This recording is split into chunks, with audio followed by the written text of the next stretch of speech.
Fever भी कहते हैं, ठीक है। ओके। जो लार्वा होता है रिलीज होता है स्नेल का वाटर में, वाटर से ह्यूमन स्किन में और स्किन से ट्रेवल करता है लंग्स में, फिर इसका इन्फेक्शन स्प्रेड करता है सारे जहां पर इन्वॉल्वमेंट होती है। अच्छा, कैल्सिफिकेशन से पहले भी कुछ तो होता होगा ना, कैल्सिफिकेशन के अलावा क्या क्या इसमें हो सकता है? मैम सिस्टाइटिस कॉज कर सकता है। ठीक है, ग्रेनुलोमास डेवलप होंगे, पॉलिप्स डेवलप होंगे, फिर कैल्सिफिकेशन ऑफ द वॉल्स नजर आएंगे, ठीक है। अच्छा, फिर इसके कॉम्प्लिकेशन क्या होंगे, इसको क्यों ट्रीट करना चाहिए हमें? मैम इसमें कार्सिनोमा डेवलप हो सकता है। मेलिग्नेंसी के चांसेस होते हैं इसमें। अच्छा, इसके अलावा जैसे इसने यूरिनरी ब्लैडर को इन्वॉल्व किया हुआ है, इसके अलावा ये क्या कौन से स्ट्रक्चर को ज्यादा इन्वॉल्व करते हैं? मेल में कौन से स्ट्रक्चर को इन्वॉल्व करते हैं, फीमेल में कौन से स्ट्रक्चर्स को इन्वॉल्व कर सकते हैं? मैम फेलोपियन ट्यूब्स को इन्वॉल्व कर सकता है, बिलरी चैनल्स में जा सकते हैं। फिलोपियन ट्यूब्स को इन्वॉल्व करेगा और मेल में प्रोस्टेट को भी इन्वॉल्व कर सकता है, ठीक है। लेकिन इसका जो स्ट्रॉन्ग डिफरेंशियल्स है ये टीबी ही है, ठीक है। टीबी अपर रिस्पिरेटरी ट्रैक्ट को ज्यादा इन्वॉल्व करेगा और स्किस्टोसोमियासिस जो है लोअर रिस्पिरेटरी ट्रैक्ट को ज्यादा इन्वॉल्व करेगा। चलिए जी, जबरदस्त हो गया इसका, ठीक है। चलो जी, नेक्स्ट पे चले। Ma'am, candidate number 35 has to leave, so I would like to request our backup candidate to attempt the case number 14 and 15, please. Okay. अस्सलाम वालेकुम। वालेकुम अस्सलाम।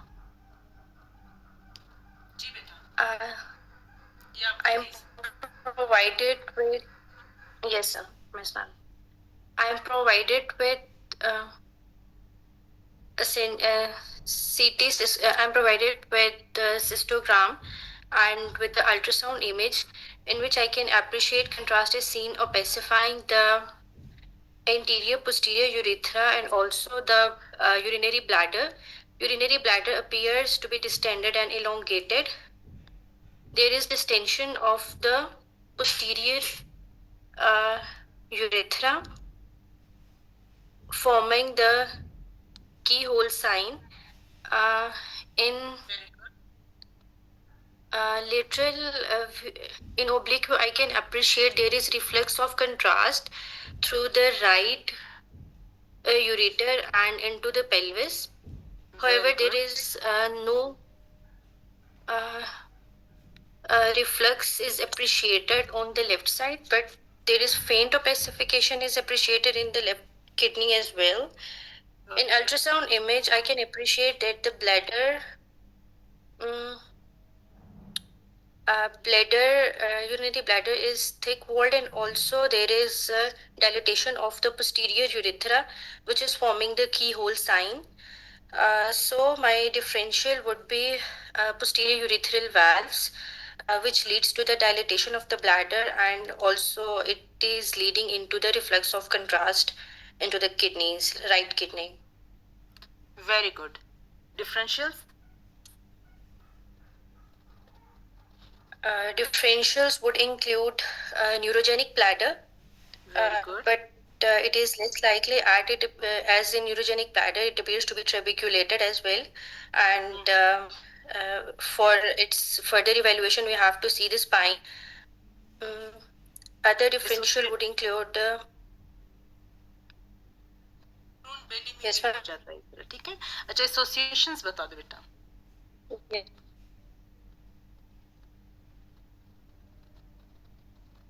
ये posterior urethral valves की जी posterior urethral valve की सिंड्रोम के साथ एसोसिएशन हो सकती है इसकी? डाउन सिंड्रोम के साथ एसोसिएशन हो सकती है, क्रेनियोस्पाइनल डिफेक्ट्स के साथ हो सकती है, यस मैम, बाउल एट्रेजिया के साथ हो सकते हैं। अच्छा, एंटीनेटल अल्ट्रासाउंड पे हम कब डायग्नोस करते हैं इसको?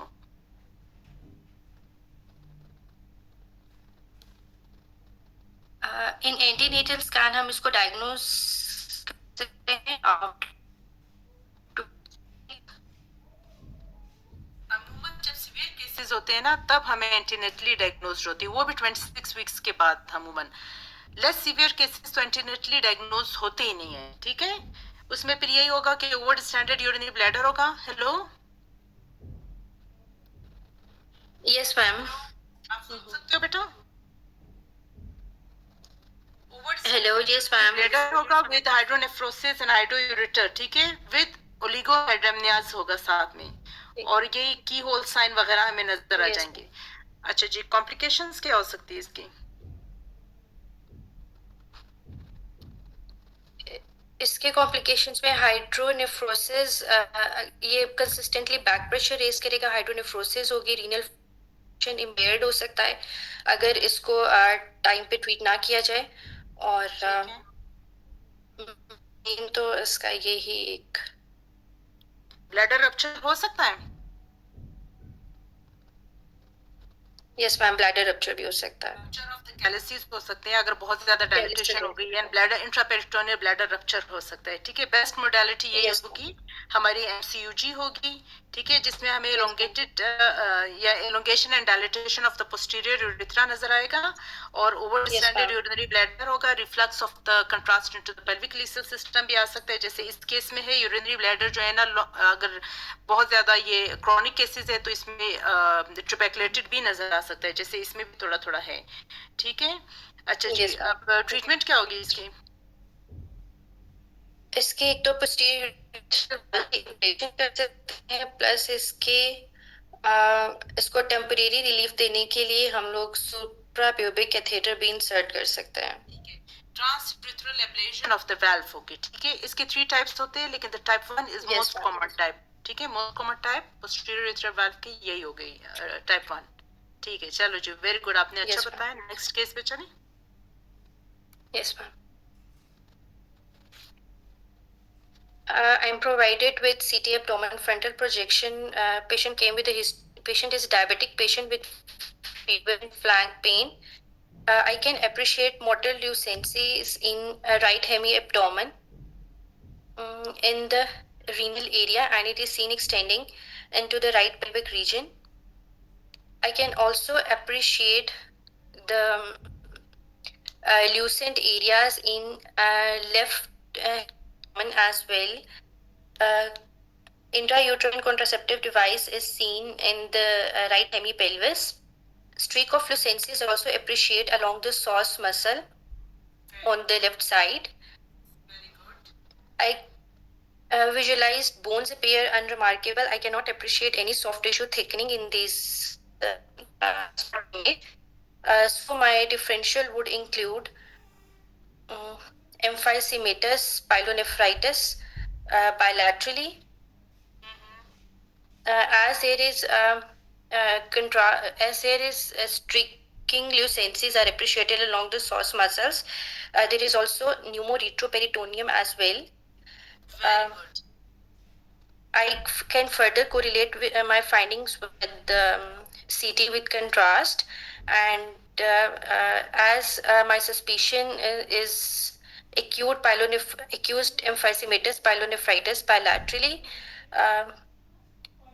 Bilaterally तो on the right side, right side, ये राइट साइड पे ही है, ठीक है, राइट साइड पे है। और इसके फर्दर emergency management होगी. I would call the referring physician, and इसका एक तो इसके surgical exploration होगी along with the hepatic cover. ठीक है। डिफरेंशियल्स में क्या हो सकता है? Emphysematous pyelonephritis के differentials में हम लोग acute pyelonephritis रख सकते हैं, xanthogranulomatous pyelonephritis रख सकते हैं, और यहाँ पे acute cholecystitis रख सकते हैं on my X-ray findings. Psoas abscess हो सकती है. कोई fistulous communication with the bowel या एट्रोजेनिक कॉजेस हो सकती है पोस्ट इंस्ट्रूमेंटेशन? ये आ सकती है ना? Yes मैम, आ सकती है, वो भी आ सकती है. चलिए जी। Yes ma'am. ये बताइए मुझे कि इसकी कुछ क्लासिफिकेशन होती है। सबसे पहले तो आपने बहुत अच्छा बताया, यहाँ पर मोटर ल्यूसेंसीज आ रही है। सॉरी, आवाज आ रही है आप लोगों को? Yes मैम, आ रही है. जो मोटर ल्यूसेंसीज है ये शो कर रहा है gas in the pelvicalyceal system and renal parenchyma. जो लीनियर से recent areas है, this shows gas in the Gerotas fascia, and the other renal areas shows gas in the retroperitoneum, ठीक है। अच्छा जी, इसकी कुछ क्लासिफिकेशन ma'am. सिस्टम होती है, कुछ क्लासेस होती है, कुछ याद है आपको? Yes, ma'am. बताएं। इसके 4 ग्रेड होते हैं. एक गैस कलेक्टिंग सिस्टम में होगी. सेकंड में वो रीनल पैरेन्काइमा में होती है. थर्ड में very good, extra renal extension होती है. और 4 Very में good. बायलैटरल हो जाता है. बिल्कुल ठीक बताया आपने. 1 में पेल्विक सिस्टम, 2 में रीनल पैरेन्काइमा, 3 में एक्स्ट्रा रीनल Right. एक्सटेंशन होगी जिसमें Extra 3A और 3B है, ठीक है. पेरिनेफ्रिक स्पेस में होगी और पेरिनेल स्पेस में होगी. 4 में अगर एम्फाइजमेटस पाइलोनेफ्री Yes, ma'am. होगी तब ये 4 है, या इन केस अगर सोलिटरी किडनी है, एक ही किडनी है, दूसरी किडनी है ही नहीं, और उसमें एम्फाइजमेटस पाइलेटस या एम्फाइजमेटस पाइलोनेफ्राइटिस डेवलप हो गया, तो भी इसको ग्रेड 4 कहेंगे, ठीक है, अगर सोलिटरी किडनी हो तो. Yes, अच्छा, ma'am. ट्रीटमेंट डिपेंड करता है कंडीशन ऑफ द पेशेंट.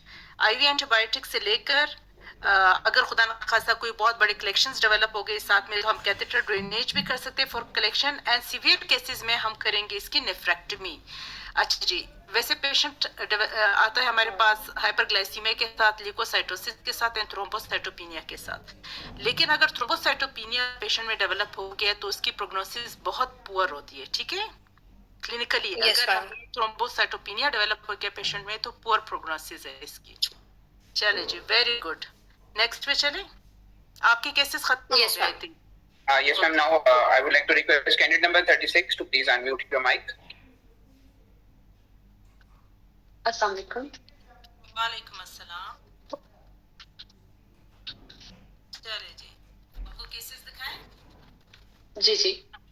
चले जी.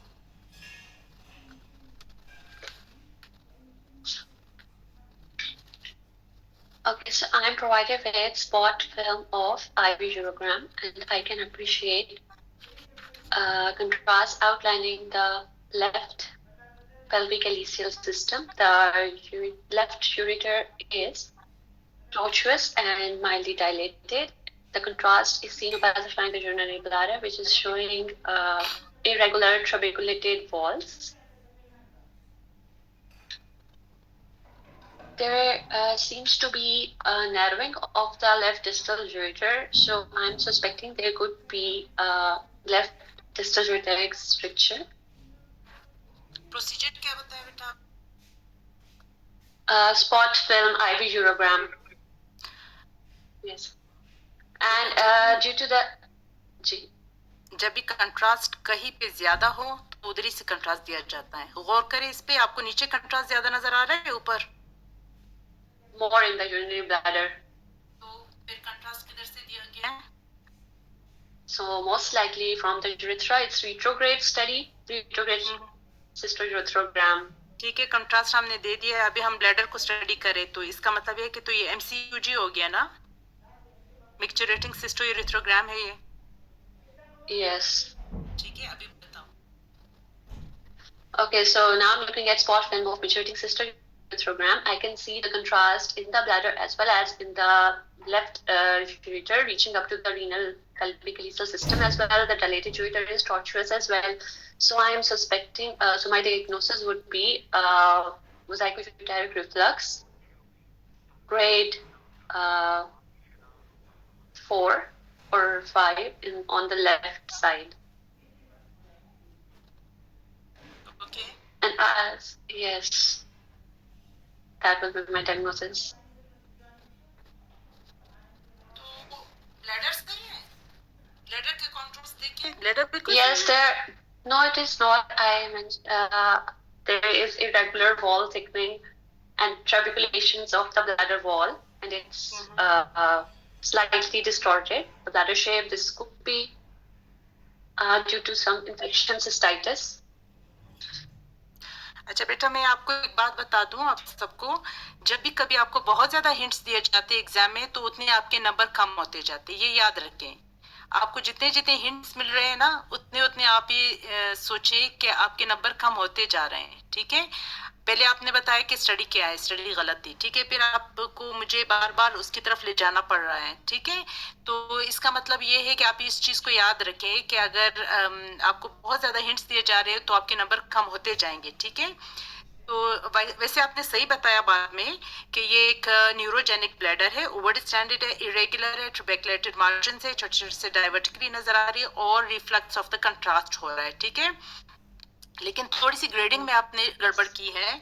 अच्छा जी, ग्रेडिंग बता सकती है रिफ्लक्स की?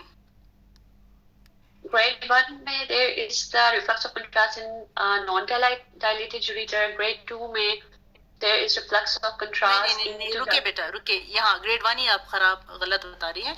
ग्रेड 1 में सिर्फ यूरेटर में होगा, ठीक है। अभी तक पेल्विक लिसल सिस्टम तक तो जाएगा ही नहीं, ठीक है, जस्ट यूरेटर में, grade 1। Grade 2?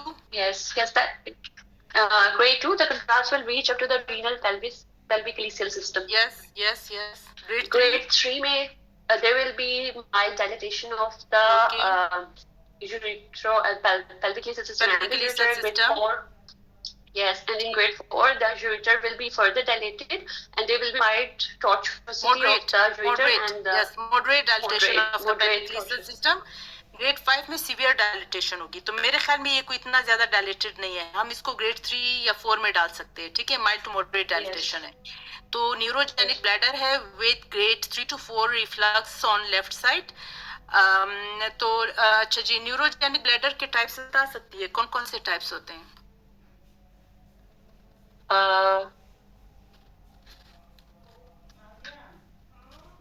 Neurogenic, spastic, or spastic. फिर मोटर टाइप होगा, sensory motor type uninhibited bladder होगा। हम डिफरेंशिएट कर सकते हैं अपने रेडियोलॉजी के टेस्टों में कि ये सेंसरी टाइप है या न्यूरोजेनिक टाइप है, कोई आइडिया है आपको? No, ma'am. अच्छा जी, जो सेंसरी टाइप है ना, उसमें पोस्ट वाइड जो रेजिडुअल यूरिन वॉल्यूम है वो यानी कि उसको वाइडिंग जो है वो प्रिजर्व होगा, इतना ज्यादा post wide residual urine volume नहीं होगा। लेकिन जो मोटर टाइप होगा उसके ज़ाहिर है मोटर प्रॉब्लम है ना, मोटर से मोटर याद रखो, ठीक है। तो जब वो पोस्ट वाइड करेगा पेशेंट तो उसका बहुत significant post wide residual urine volume होगा, ठीक है, क्योंकि उसके मसल्स ही काम नहीं कर रहे, मोटर टाइप है। सेंसरी टाइप में ये होगा कि वो सेंस ही नहीं कर पाएगा कि उसका ब्लैडर कितना बढ़ गया है, कितना बड़ा हो गया है, ठीक है। लेकिन जब उसको पोस्ट वाइड के लिए कहेंगे तो अच्छा खासा वो वाइड कर लेगा, ठीक है। Okay. अच्छा जी, इसमें क्या ट्रीटमेंट क्या कर सकते हैं हम लोग? To find out the underlying cause, treatment of the underlying cause will be important. Objective of the treatment ये होगा हमारा कि हमने क्या करना है कि रीनल फंक्शन इम्पेयरमेंट को प्रिवेंट करना है और रिकरेंट यूटीआईज को प्रिवेंट करना है, ठीक है। रिकरेंट यूटीआईज के ट्रीट करना है या प्रिवेंट करना है और रीनल फंक्शन को मेंटेन करना है, ठीक है, हमारा ये इसमें रोल है। वैसे सर्जिकल ट्रीटमेंट होती है, इसकी सिस्टोप्लास्टी होती है, स्फिंक्टोटमी होती है, ठीक है। और कॉम्प्लिकेशंस क्या होंगी? Repeated urinary tract infections, formation of renal calculi, ठीक है, and ultimately due to repeated infections there can be decrease in the renal function, renal atrophy. सही है, ठीक है। रिकरेंट पाइलोनेफ्राइटिस होगा, रिफ्रैक्टरी यूरिनरी इनकंटिनेंस होगी और इवन मैलिग्नेंसी भी डेवलप हो सकती है, ठीक है, इवन मैलिग्नेंसी भी डेवलप हो सकती है। तो आपका केस था न्यूरोजेनिक ब्लैडर के साथ ग्रेड 3 to 4 रिफ्लक्स, ठीक है। चलिए जी, नेक्स्ट पे चले। और ये आपका था आईवीयू नहीं था, ठीक है, आईवीपी नहीं था, ये था एमसीयूजी, ठीक है बेटा। नेक्स्ट पे चलते हैं। I am provided with abdominal radiograph, spot film of abdominal radiograph. I can appreciate multiple calcific densities in the region of bilateral kidneys, and they are they are following the contours of the renal cortex or medulla. I can see that these calcifications are following the contours of the renal calyceal system. So my diagnosis would be bilateral medullary nephrocalcinosis. अच्छा जी, आपकी diagnosis बिल्कुल सही है, लेकिन आपने एक चीज पे वो की है, यहाँ पर जो डिस्ट्रीब्यूशन पैटर्न है ये रीनल पिरामिड्स डिस्ट्रीब्यूशन है, रीनल मेडुला की डिस्ट्रीब्यूशन है, ठीक है, नॉट द कॉर्टेक्स की जो कैल्सिफिकेशन होती है वो और तरह की होती है। अच्छा जी, तो डायग्नोसिस आपका हो गया? Yes. renal medullary calcinosis. Yes. Renal medullary calcinosis. क्या होती है calcification कहाँ पर develop होती है इसमें? In the pyramids, in the collecting system. ठीक है, ectatic collecting system में develop Ectatic. होती है, ठीक है. Association क्या होती है और causes क्या हो सकती है? The causes of medullary sponge kidney. In bilateral renal medullary calcinosis, we'll keep hyperparathyroidism. We'll think of systemic causes like hyperparathyroidism, renal tubular acidosis, medullary sponge kidney, but medullary sponge kidney can also present as unilateral calcification at times. And we can also think about collagen. Some collagen vascular diseases are also associated with bilateral medullary nephrocalcinosis, like scleroderma. ठीक है, hypervitaminosis D है, milk alkali syndrome है, infections है, sickle cell anemia है, papillary necrosis है, ये सारे causes है, ठीक है. अच्छा जी, associations अगर थोड़ी याद हो. Medullary sponge kidney, yes, that's an association. Nephrolithiasis भी साथ में association हो सकती है, Ehlers-Danlos syndrome है, congenital hemihypertrophy, Carolese के साथ association होती है इसके, ठीक है. Okay, yes. कोई क्या next क्या करेंगे हम लोग? Next, we'll first identify the cause and then we'll treat the cause. The treatment will be according to that. If the patient is having repeated infections, we'll address that. ठीक है, long-term complications. Impaired renal functions could be a long-term complication. Repeated infection. Renal failure. Renal failure.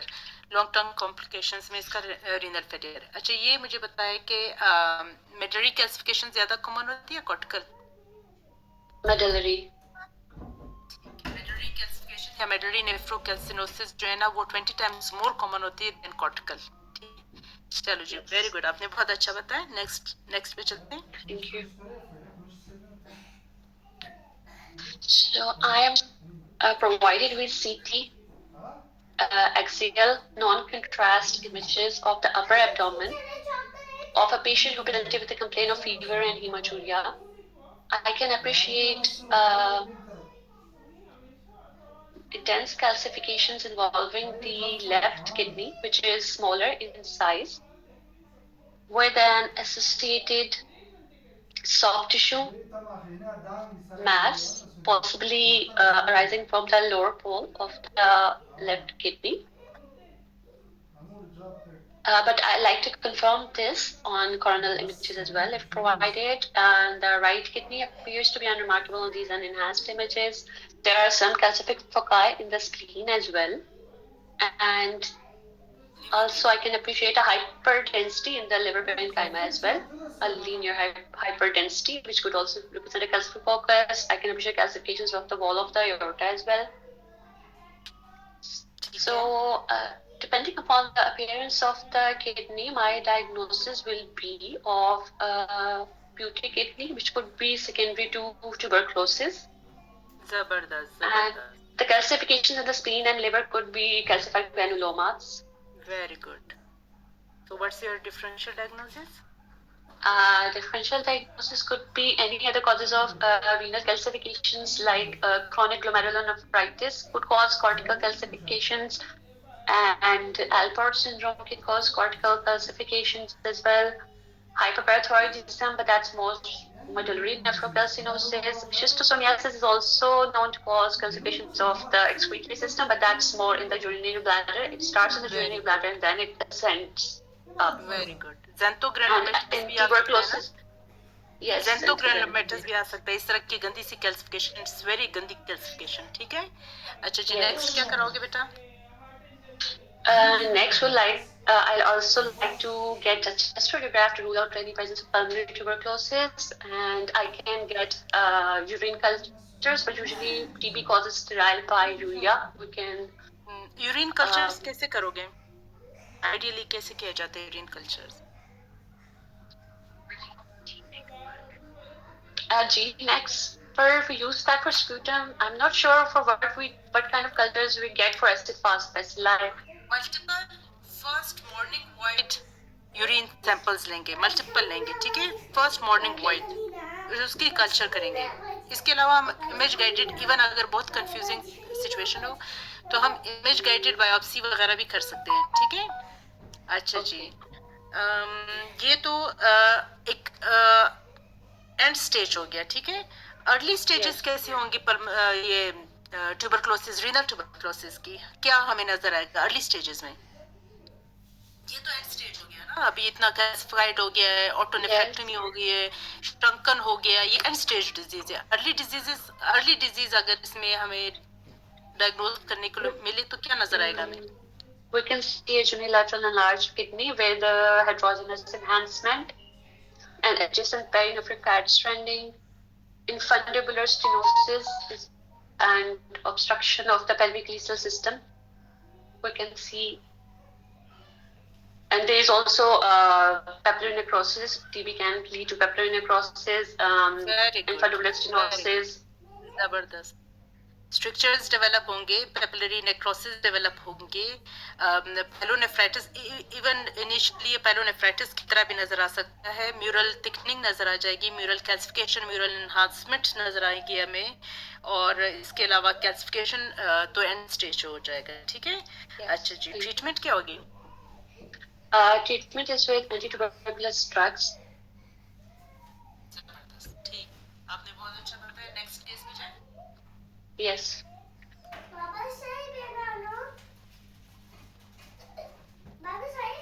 Okay, so I am provided with coronal. No, I think this is coronal images or sagittal. Sorry, I am provided with axial images of the pelvis and T2 weighted axial images of the pelvis. I can appreciate that I can appreciate two endometrial cavities within the uterus with a possible single cervix in the provided image, and I can appreciate that the fundal contour is convex. So, and then I can also appreciate bilateral ovaries, which appear to have multiple cystic, simple developing follicles. I cannot appreciate any of the next pathology. I cannot appreciate any pelvic side wall lymphadenopathy. So my diagnosis would be of a septate uterus, as these two endometrial cavities are separated by septa. So yes, that will be my diagnosis. It's a developmental anomaly, and as it's a developmental anomaly, I will like to also do ultrasound KUB for the kidney assessment of the kidneys to whether there is any anomaly in that, because usually the Mullerian tract anomalies are associated with renal anomalies as well. Very good, very good. अच्छा जी, आपने बताया कि आपकी diagnosis क्या हुई? Septate uterus.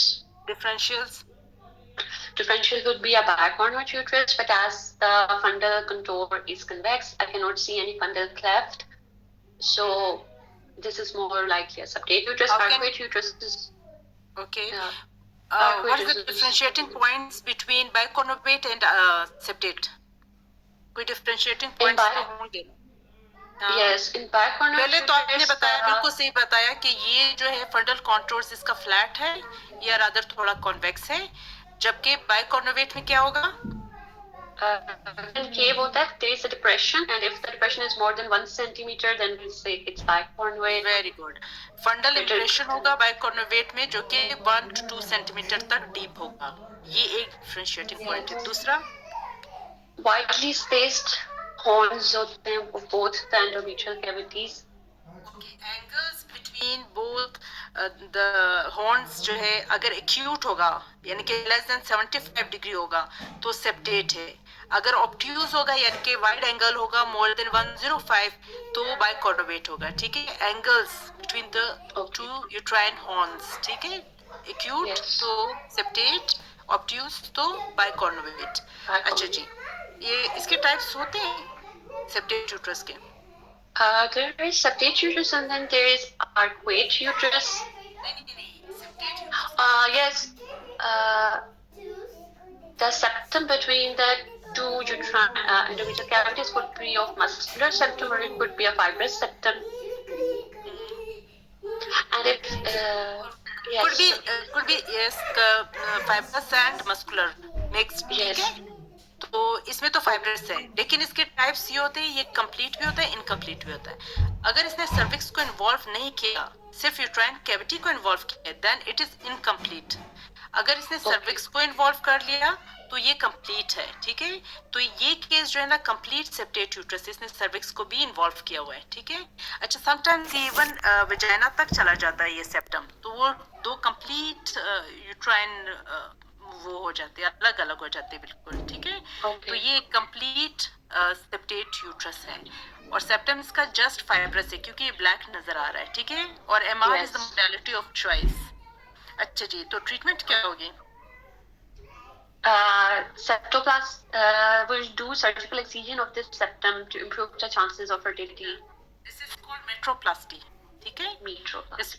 हाँ, metroplasty. Septum shaped of करते हैं, सेप्टम को रिमूव करते हैं, तो बाइकोनोवेट से ज्यादा ये अच्छे से ट्रीट हो सकता है, ठीक है? तो ये इसलिए इसकी डायग्नोसिस जरूरी है, ठीक है? अच्छा, इसमें पेशेंट प्रेजेंट करता है विद रिकरेंट अबॉर्शन, ठीक है? या प्रीटर्म लेबर के साथ, सही? चलिए जी, जबरदस्त आपने बताया। हमारा केस है सेप्टेट यूट्रस का, ठीक है? अच्छा, वैसे कॉज क्या होती है इसकी? It's a congenital anomaly, Mullerian duct developmental anomaly. ठीक है। Failure of the resorption of the uterovaginal septum, ठीक है? यूट्रोवेजाइनल जो सेप्टम होता है वो ना फेलियर टू रिग्रेस, ठीक है? तो कंजेनिटल एनोमली है। चलिए जी, जबरदस्त। नेक्स्ट केस पे जाएं। Yes.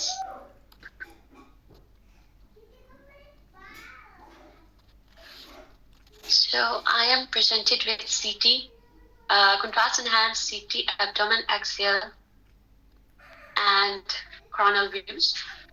I think the first image is without contrast, and the second and third images are with contrast, both contrast images. I can appreciate a calcified lesion in the retroperitoneal, left retroperitoneal region, which is circumscribed, and internal hyperdensities are noted as well. This lesion is pushing the left kidney inferior. It's placing the left kidney inferiorly. So it could be arising from the left adrenal gland as well. I can think so on the basis of its location, as I can appreciate the fat plane preserved between the kidney and this mass. So, or it could be, it may have a retroperitoneal origin. So my differentials will include any adrenal malignancy, or its second differential, which I will be less likely to put, could be an calcified psoas abscess, as I cannot appreciate the left-sided psoas muscle as well. अच्छा जी, तो So for calcified mess की तरफ जाना होगा तो आपकी diagnosis क्या होगी? it could be left psoas abscess, post tuberculous psoas abscess, or it could be neuroblastoma, as neuroblastoma also contains calcification. Why not seems to be neuroblastoma? arising from neuroblastoma the 90% calcification होती है उसमें। yes, और yes, location neuroblastoma. भी है। Yes, it's not encasing the vessels, it's extension नहीं है, displacing the कोई vessels, इंट्रास्पाइनल extension नहीं है, but it's not encasing the vessels. vessel, but ये typical case नहीं है, Yeah. मगर ये है neuroblastoma. Yes, Okay, it is not okay. encasing the vessel, वैसे ये encase करता है vessels को, ठीक है? Midline Yes. को क्रॉस करता है, वेसल्स को इनकेस करता है, और कैल्सिफिकेशन होती है इसमें, इंट्रास्पाइनल एक्सटेंशन होती है, चेस्ट एक्सटेंशन होती है, रेट्रोपेरिटोनियल लिम्फेडेनोपैथी साथ में होती है, ये सारी चीजें इसके साथ होती है, ठीक है? अच्छा, नेक्स्ट क्या करेंगे? Yes. If it's neuroblastoma, I like to complete the staging. I'll get CT chest done. And my BG scan is needed to rule out any metastatic lesion, bone lesions of the neuroblastoma. And Okay. then surgical resection is the mainstay of treatment of the mass, and chemotherapy. MDT discussion will help us decide the further management plan for this patient. तो थोड़ा सा staging का बता सकती हूँ, कौन से stages में प्रोग्नोसिस बहुत अच्छी होती है?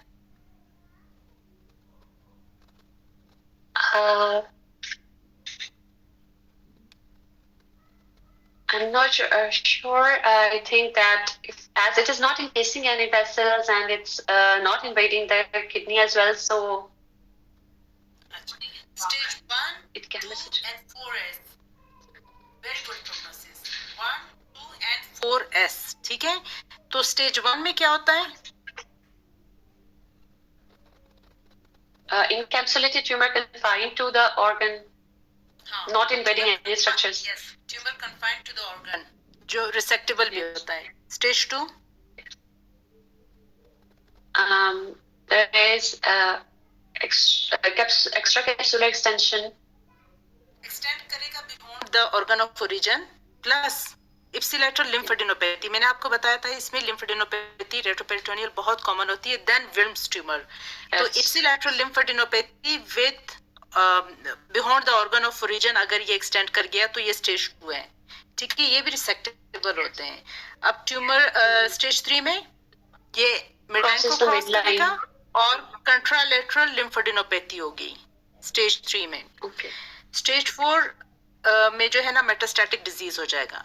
लेकिन 4S एक अलग से एक इन लोगों ने बनाया हुआ है जिसमें एज लेस देन 18 मंथ्स हो गए और metastasis to the liver, skin and bone marrow.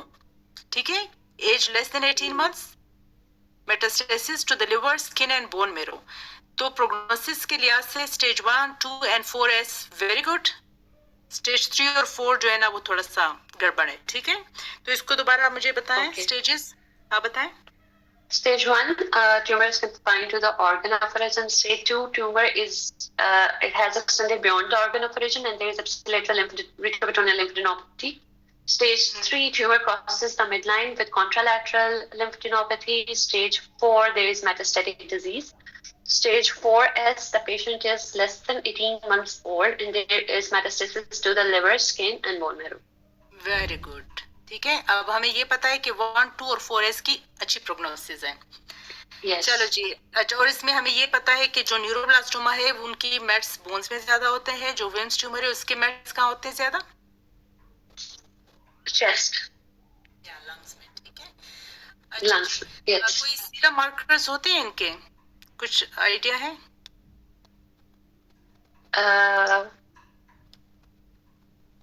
Serum markers Ma'am, होते तो थे, yes.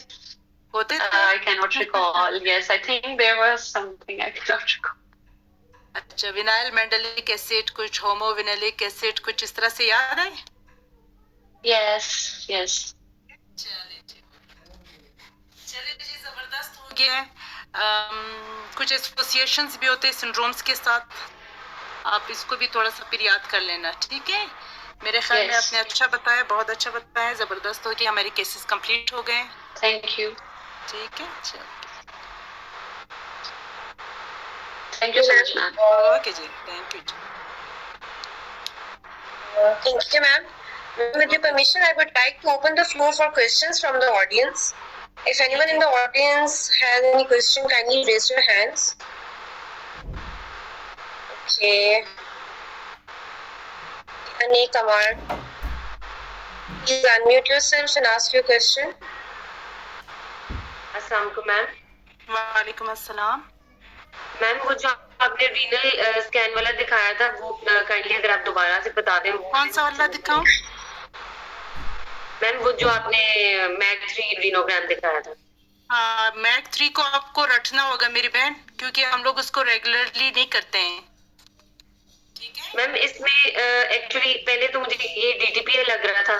इसमें किस तरह पता चलेगा कि ये मैक 3 है?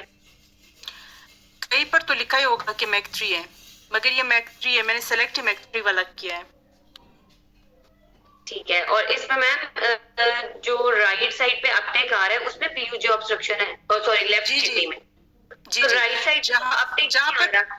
हाँ नहीं आ रहा है बेटा, आ रहा है, दोनों में आ रहा है. लेकिन एक में जो है ना accumulation of the radio tracer हो रहा है, ज्यादा एक्यूमुलेट हो रहा है. दोनों में आ रहा है, दोनों फंक्शनिंग किडनीज है.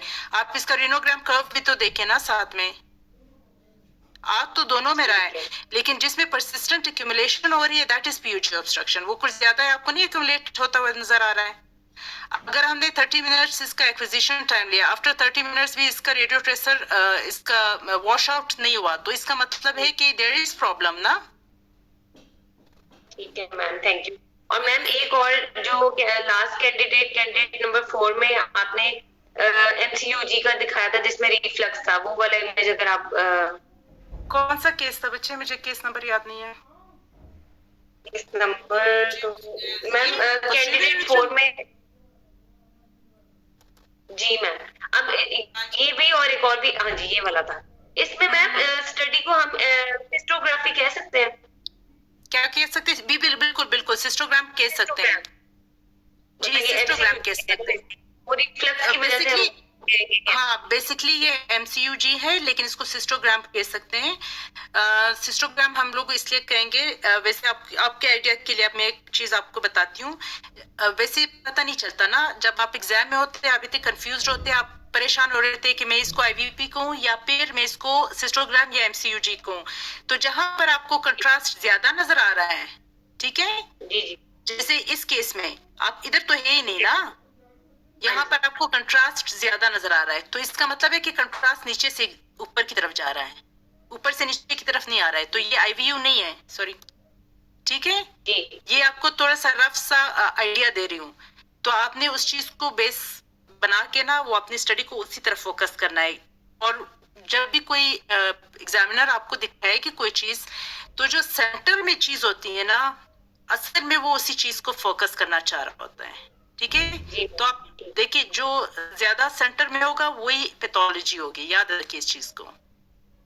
Okay ma'am, thank you.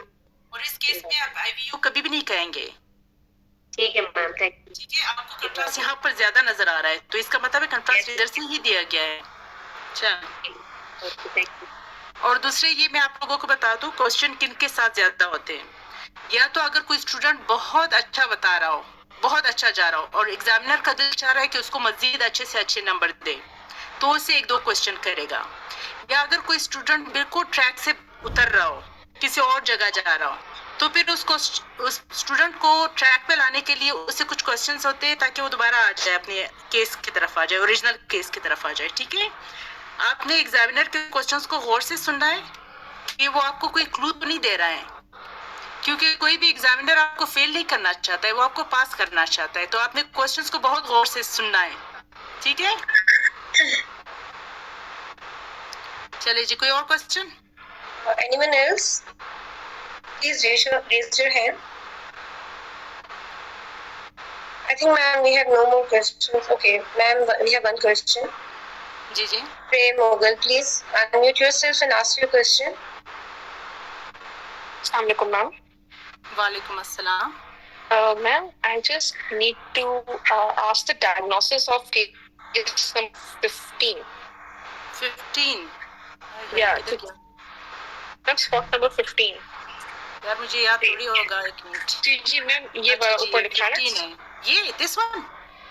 Yes ma'am, ये एक्चुअली मैम लेट ज्वाइन किया था, तो मैंने बस देखा आपका ये emphysematous. Yes, this is the emphysematous pyelonephritis है विद रेट्रोपेरिटोनियल ईयर, ठीक है। यहाँ पर आपको मोटल डिस्टेंसीज आ रही है राइट रीनल फोसा में, with crescent of fear in surrounding the right renal fossa, plus यहाँ पर ये आउटलाइन करें मसल्स को, ठीक है, सॉस मसल्स को, तो ये एम्फाइसेमेटस पाइलोनेफ्राइटिस है विद रेट्रोपेरिटोनियल ईयर, ठीक है। यहाँ पर इंसिडेंटल है, हमें एक IUCD भी पड़ा हुआ नजर आ रहा है, ठीक है जी मैम, थैंक यू। ओके जी। Ma'am, we have another question. जी, DK, please unmute yourself. Yes, अस्सलाम वालेकुम मैडम।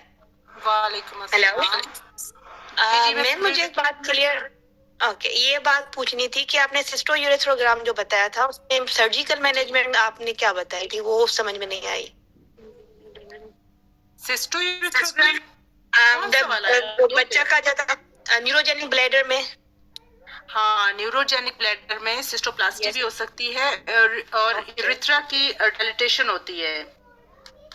ओके, और मैम सर्जिकल हम सिर्फ एक ही यानी करेंगे सिस्टोप्लास्टी, जी जी, और कोई इसमें ओके मैम, नहीं, हमारा एम जो है वो है हमें रीनल फंक्शन मेंटेन रखने हैं और रिकरेंट यूटीआईज को प्रिवेंट करना है। हमारा एम तो यही है, Okay. ठीक है। बाकी Okay, तो ma'am. Thank you. Surgery work का काम है, हमें रिकरेंट यूटीआई को प्रिवेंट करना है, इंटरमिटेंट सेल्फ कैथेटराइजेशन को मतलब इंश्योर कराना है, और साथ में जो है ना हमें इसके ट्रीटमेंट रीनल फंक्शन इम्पेयरमेंट को प्रिवेंट करना है, ठीक है, रीनल फंक्शन को मेंटेन करना है। बाकी सर्जिकल Okay, ट्रीटमेंट में इसका सिस्टोप्लास्टी है, स्फिंक्ट्रोटोमी वगैरह जो ये लोग खुद ही करते हैं, वो सर्जन्स करते हैं। हमारा Okay, एम जो ma'am. है अपने रीनल फंक्शन पे ज्यादा वो करना है, हमें रिकरेंट यूटीआईज प्रिवेंट करने हैं। क्योंकि अगर रिकरेंट यूटीआईज होंगे और बहुत ज्यादा इन्फेक्शन होगा तो इवन इसमें मैलिग्नेंसी के चांसेस भी डेवलप हो सकते हैं, Yes. ठीक है। Okay, ma'am. Thank you. Thank you. Okay, Anyone else has any question? Please raise your hand.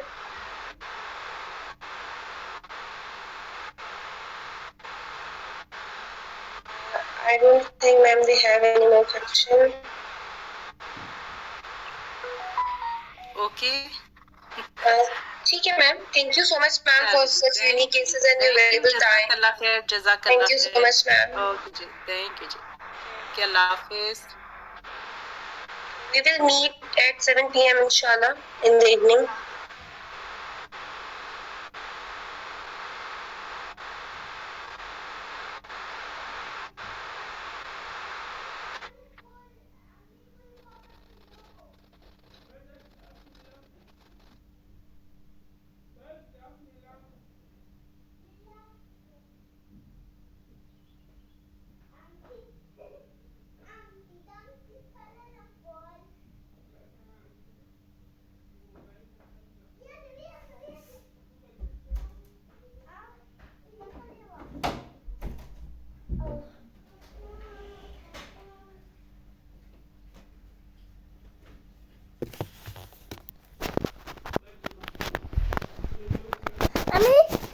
अम्मी